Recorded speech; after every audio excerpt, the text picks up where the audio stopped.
Today we're talking about marathon training.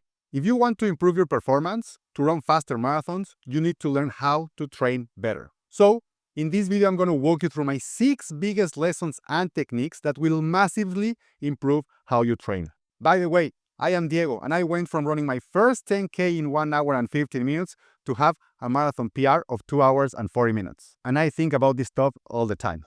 All right, let's dive in. So this masterclass is divided into 6 parts: training basics, nutrition, gear, recovery, mindset, and a very polemic one at the end that you will not want to miss. So let's start not with training basics, but what this masterclass is not. It's not a training plan. It's not a 16-week training plan, but a lot of the things you're going to learn here, you're going to be able to implement them into your training plan. And this is not a feel well masterclass. This is not some masterclass that is going to reinforce all the negative things that you can see in social media, like it's okay to miss a day, it's just listen to your body, and those things are okay, but they need to be justified. And this is not about you can do whatever you want and you will have a successful marathon.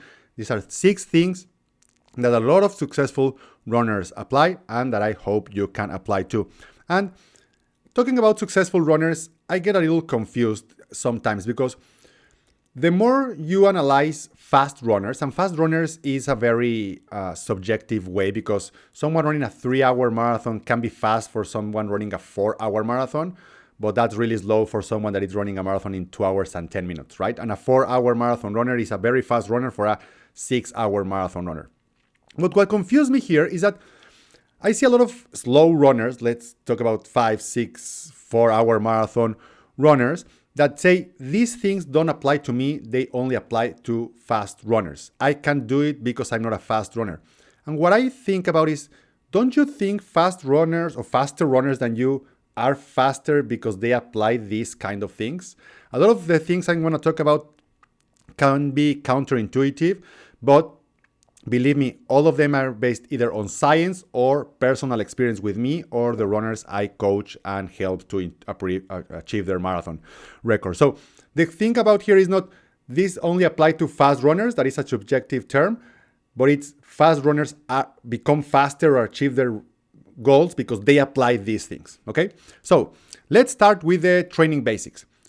First, the number one thing is you don't need to do speed training. Yes, you need some kind of basic speed to achieve your marathon goal. For example, if you want to run a 3-hour marathon, you need to be able to run a 5K in around 19 minutes. If you can't do that, it's going to be really hard to achieve your goal of running a fast marathon. But once you have that basic speed, you don't need to, during your 16, 12, 20 week training plan, you don't actually need to do any speed training faster than marathon paced workouts, okay? This is something that a lot of people get confused and a lot of people don't trust me, but the more I apply this with the coach, with the athletes I help, the more success I'm seeing, because something we're gonna see in the recovery section. Then your long run should not be more than 30% of your weekly mileage. And this is a very hard concept for a lot of people to really embrace, because if you are running 80-kilometer weeks, for example, that it's 50-mile weeks, 30% of 50 miles, it's 15 miles, right?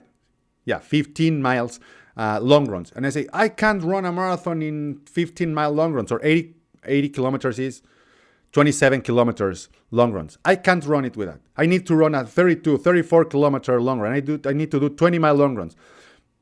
Believe me, when you're running 30% of your weekly mileage in your long run, you distribute all your other mileage during the week, and that also adds up. The long run is a very important run, but it's not if I don't do a 32 or 20 kilometer long run, it's a make or break it. And when you do this, the 30% of your weekly mileage is your long run, you force somehow yourself to run more during the week, and that will help you increase your weekly mileage. Because if you want to run faster marathons, you can't stay year after year in your weekly mileage and just adjust your speed sessions that you don't need, or your long runs, or your threshold or tempo runs to see improvements. You want to run more, and the more you run, the more your long runs are going to improve. To give you an example, I was able last year to run a 2 hours and 58 minutes marathon. It's 18 minutes away from my PR. I understand that. But I didn't taper, and my longest long run was 27 kilometers because I was at 90 kilometers per week at that time. Okay. 3, your long run should be faster. I see long runs are not easy runs. Okay. When you are training for a marathon, your long runs are a key workout of your long run. And the more I study and the more I apply this, even elite athletes or 3 hours and 30-minute marathon runners that went from 5 hours to 3 hours and 30, the faster they run their long runs, the better marathon runners they are. There are times to do marathon pace training inside your weekly mileage, on Tuesday, Thursday, whatever. But if you try to run your long runs around 85 to 90% of marathon pace, you are setting up yourself for success.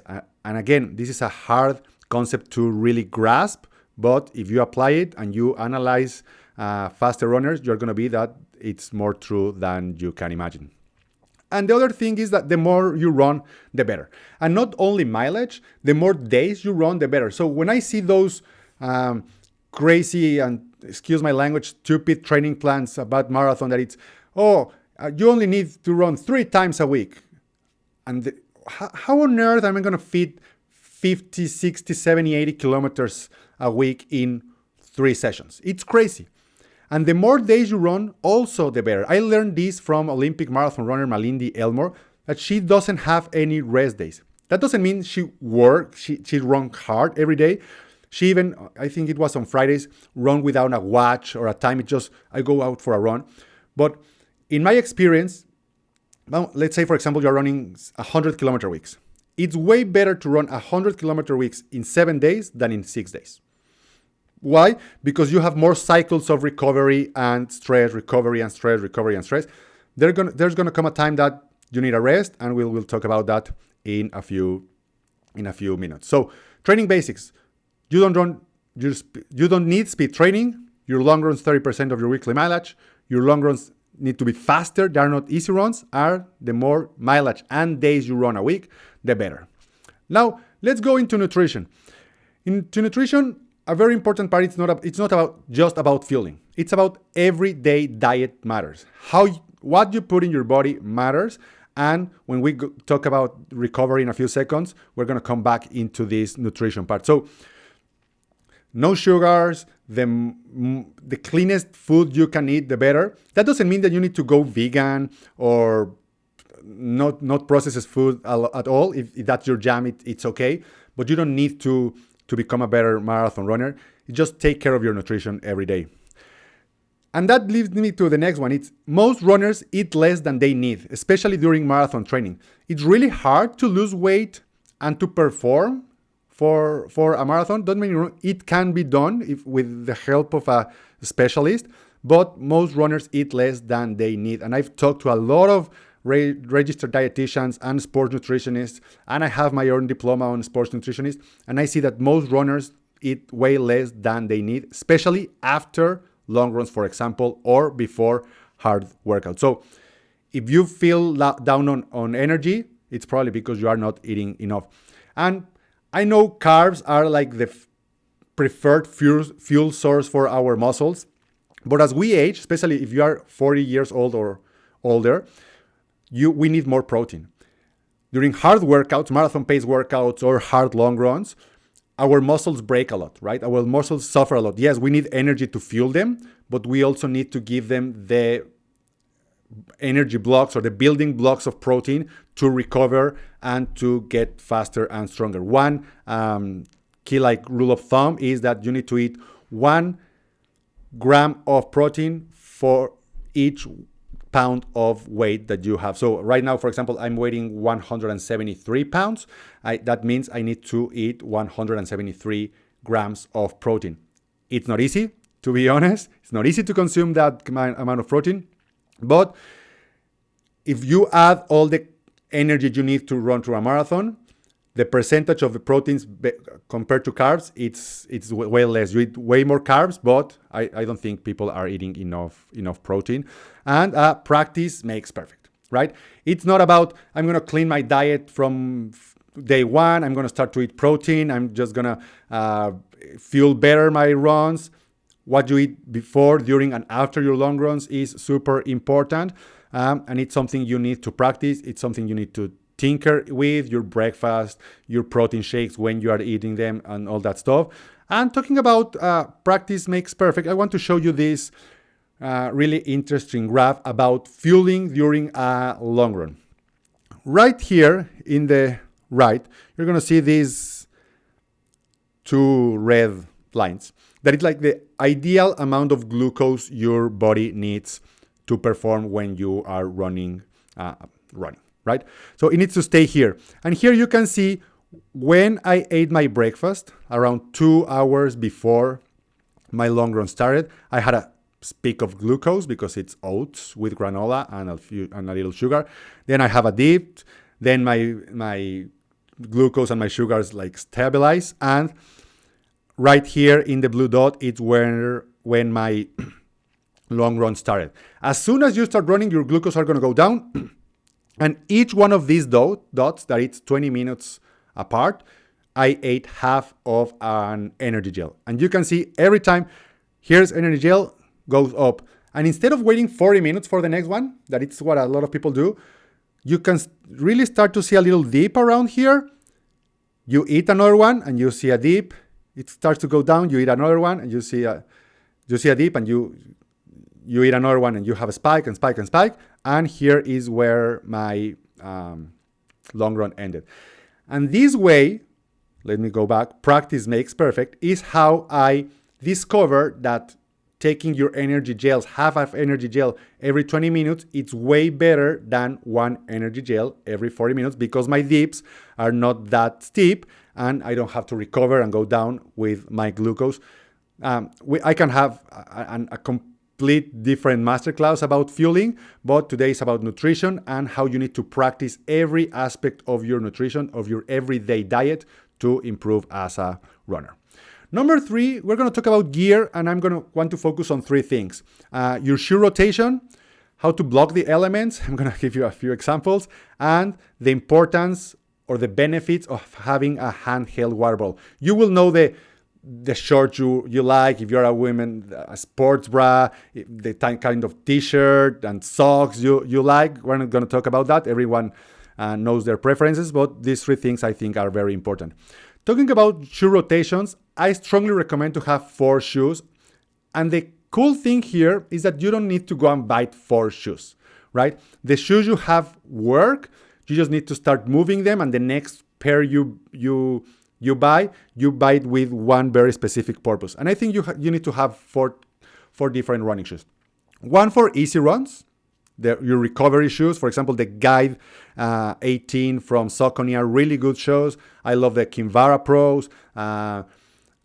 The Nikes, I like the the Zoom Flies. Sorry, but for easy runs, a very plush, something very easy. It doesn't have to be fast, just something very comfortable. Then you need to have your speed session shoes. And I talk about that you don't need speed sessions, but you're going to have marathon pace sessions, okay? And for this specific purpose, I love the Vaporflies from Nike. I'm a huge Nike fan about shoes. So the Vaporflies are a great shoe. And because you don't use them that much, I have shoes that I bought like 4 years ago that I still use for speed sessions. So they last a long time because you use them just 1 or twice a week, and you don't have marathon pace workouts every week for 52 weeks, right? And then we have a long run shoe and a racing shoe. What I like to use the same kind of shoe, like super shoes. In this case, the Nike Alpha Fly number 3. But the cool thing is that my long run shoe is just an old pair of racing shoes. I don't buy any specific shoes for long runs. I use my racing shoes for 3, 4, 5 races. When they start to feel not as new because I want to race fast, I just downgraded them for long runs, and that way I can have a fresh pair of long run shoes every year or every 2 years, and I'm not spending any specific money on long run shoes.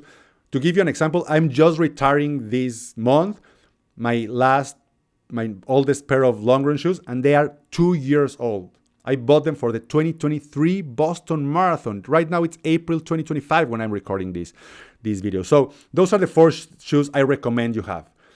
Easy run shoe, speed sessions for your marathon pace, long run, and racing shoes. Then let's talk about blocking the elements. I think this is a very how can I say it?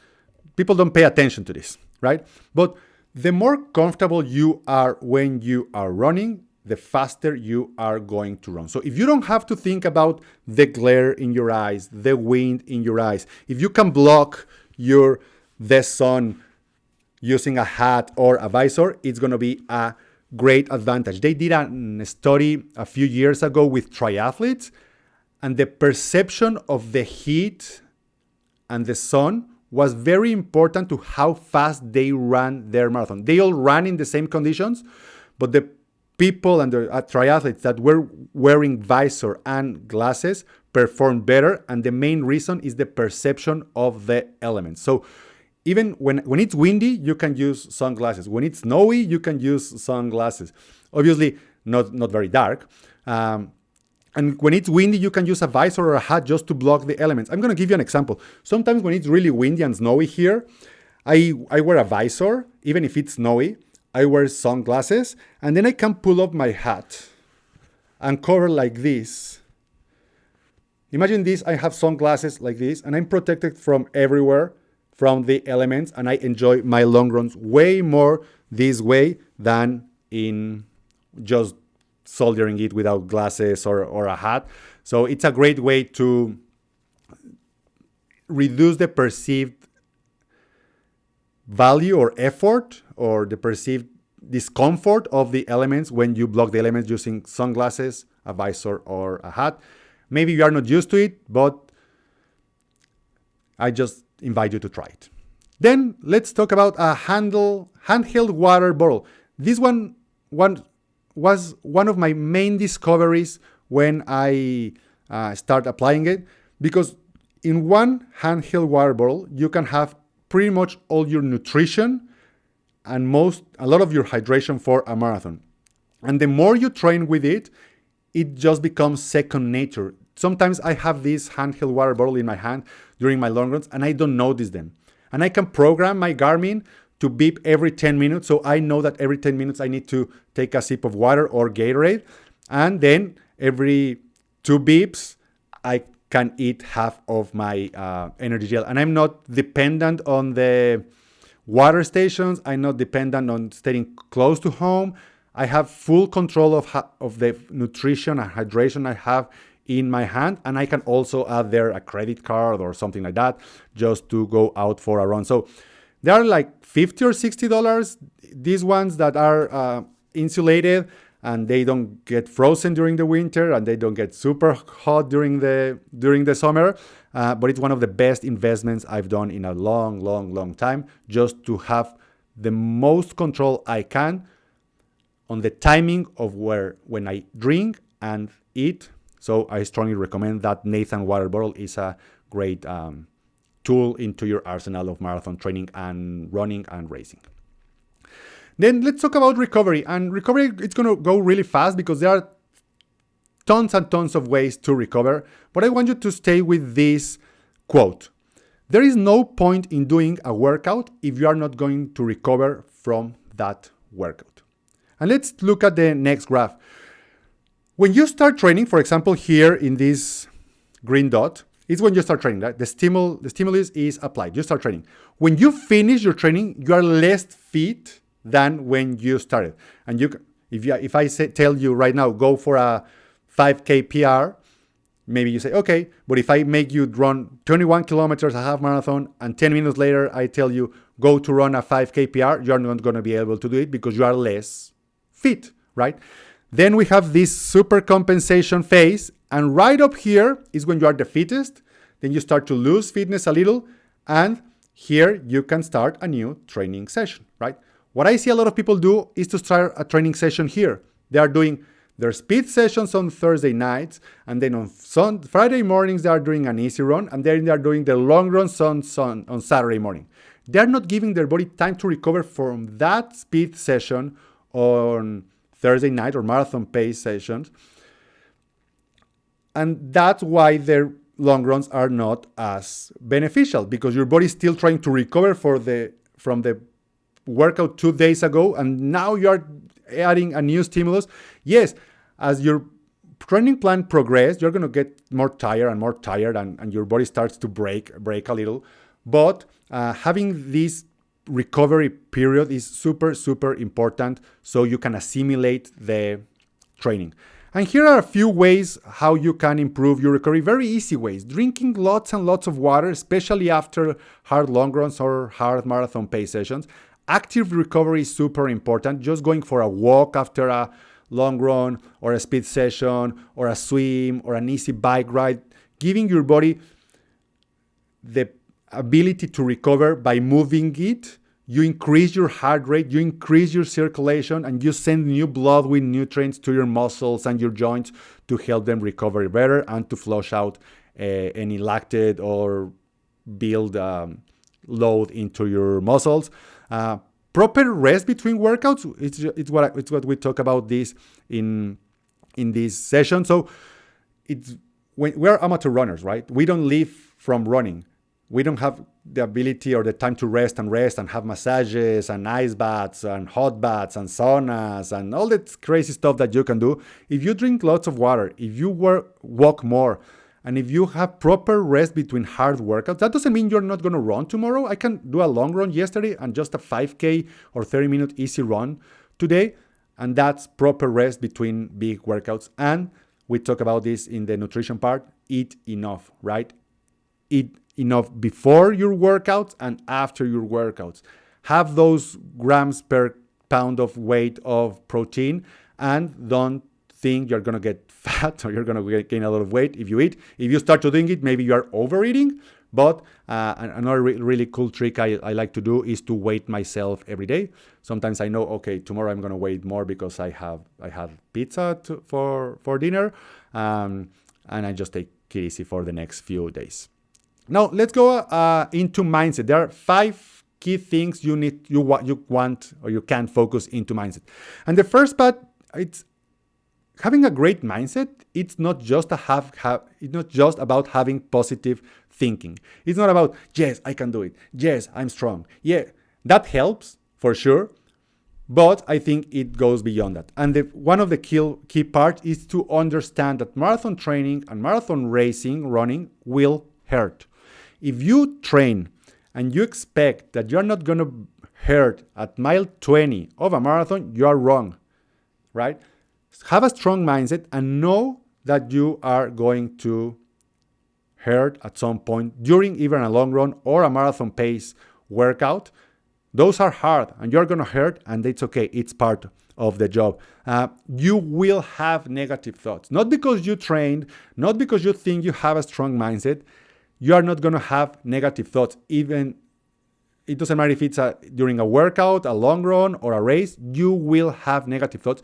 The thing here is to have the ability to recognize those negative thoughts and to overcome them with positive thinking, right? The next thing is things might not go as planned. You can do everything right, or you think you did everything right.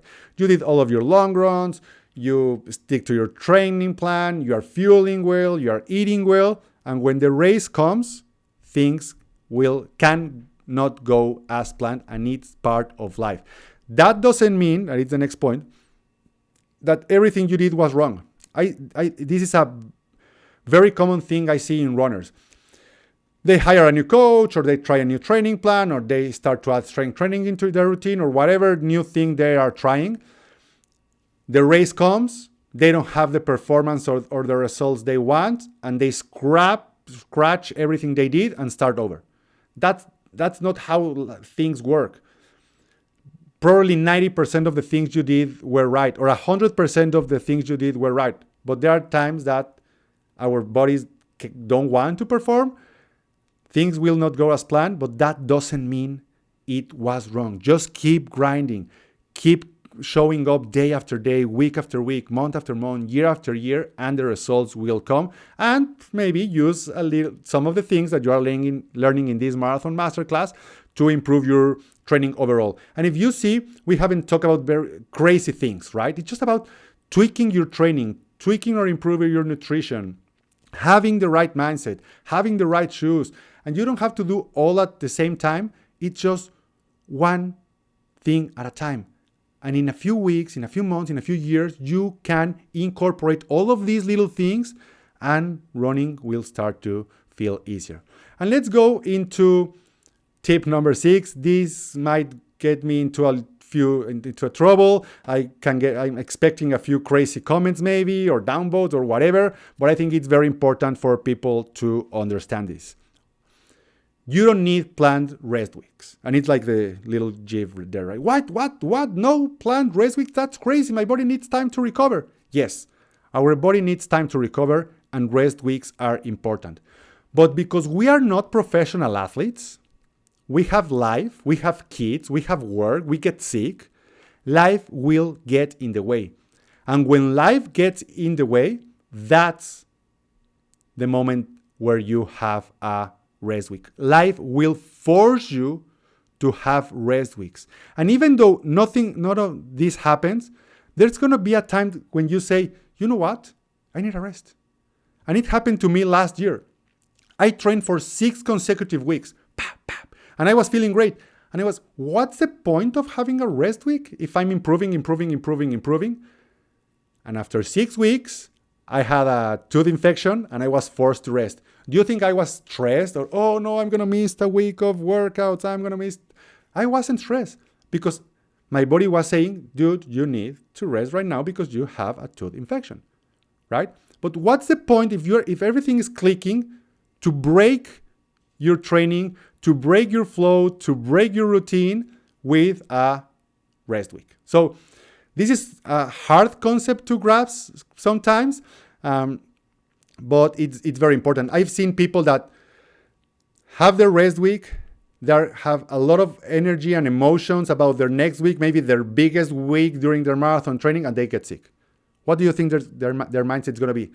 Oh, come on, I just had a rest week, and now I can't do my long run. So if you are just building, and when the time comes, you rest because you want to rest, because your body's asking you to rest, because you get sick, because you need to travel, because your kids get sick, it's okay. You take a rest week, and believe me, the next week after the rest week, you're going to feel invincible and all of your trainings are going to be awesome. But I don't like to have planned rest weeks because life will get in the way. That doesn't mean we don't need rest weeks. We all need rest weeks, but life will take care of it. So before we go over, I'm building what I think the best marathon training plan, a 16-week marathon training plan. I mean the final touches, and I'm going to make it very accessible for the first few users that get this marathon training plan, around $49 only for a full 16-week personalized marathon training plan. So if you want to be one of the first ones to know when I open registration for this, just click the link below in the description or go to bannister.coach/marathon and join the waitlist so you can get access to this incredible marathon training plan that I'm building with more than 13 years of experience. I've run more than 22 marathons. I've went to running a marathon in 3 hours and 40 minutes to 2 hours and 40 minutes. And all the learnings I'm just sharing with you today will be incorporated into that marathon training plan. So just click the link below or go to bannister.coach/marathon. So, and to wrap up this video, let's just review or make a summary of the things we learned. We learned about training basics. We talk about long runs, weekly mileage, how fast to run, speed sessions. Then we talk about nutrition. I think one of the most important parts is about the protein and that runners are not eating enough to sustain a good marathon training block. We talk about gear, a few concepts about headwear and shoes and stuff like that. We talk about recovery. It's not about if you don't recover from a workout, that there's no point on doing that workout. We talk about mindset. Things will go wrong, things will hurt, and that you don't need to have planned rest weeks because life will take care of it. So if you are liking these videos, just hit the like button below, the subscribe button below. And if you have any questions or ideas about future videos I can share, leave them in the comments and I will be super happy to help you out.